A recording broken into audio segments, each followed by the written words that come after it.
2 months after the India-Pakistan partition, Kashmir remained independent. What is the Kashmir conflict all about? In 1947, the countries of India and Pakistan came into existence. The partition decided the fate of millions, as various state rulers had to choose which country they would belong to. But the people of Kashmir faced an uncertain future. Maharaja Hari Singh, the Hindu ruler of Muslim-majority Kashmir, managed to keep the region independent for 2 months.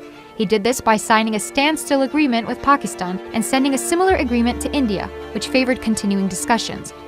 But that changed in October 1947 when the Maharaja confiscated armaments from Muslims who were formerly conscripted into the British Army. The weapons were distributed to local Hindu village defense forces, and this provoked an uprising supported by the Pashtun tribesmen from Pakistan. The tribesmen were acting without Pakistani approval. The Maharaja sought military assistance from India, but India's Governor-General contended that it would be dangerous to send troops to a neutral state unless Kashmir first offered to accede to it. To suppress the uprising, the Hindu ruler's army, along with the RSS, the Hindu extremist organization, organized a pogrom against Muslims in Jammu.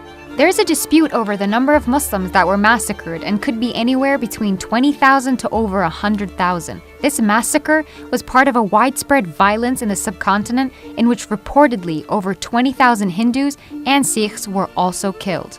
The Hindu ruler signed a temporary arrangement ceding Kashmir to India on October the 26th. Pakistan disputed the Maharaja's accession, claiming that he had no right to sign an agreement with India when a standstill agreement with Pakistan was still in force. On October 27, 1947, Indian troops landed in Kashmir to fight the rebel forces and the Pashtun tribesmen. This led to the First India-Pakistan War.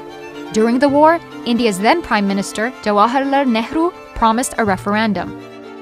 The fate of the state of Jammu and Kashmir is ultimately to be decided by the people. The pledge we have given not only to the people of Kashmir, but also to the world. We will not and cannot back out of it.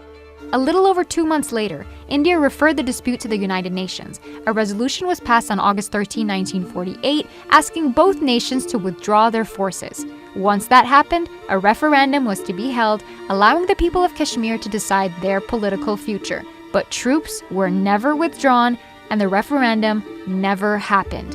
On January 1, 1949, a ceasefire was agreed upon, and Kashmir became a disputed territory. The ceasefire line became the de facto border, splitting Kashmir in two. Over the next 70 years, India and Pakistan fought 3 wars over Kashmir, making it the most militarized zone in the world. In Indian-administered Kashmir alone, India maintains around 600,000 troops who have committed human rights violations, like rape, torture, and enforced disappearances, which still continue today. The number of people killed in Kashmir are estimated to be from 50,000 to 100,000. Pakistan also maintained a heavy military presence in the part of Kashmir that it administers. A report by Human Rights Watch describes Pakistan-administered Kashmir as a land of restrictions on political rights and civil liberties.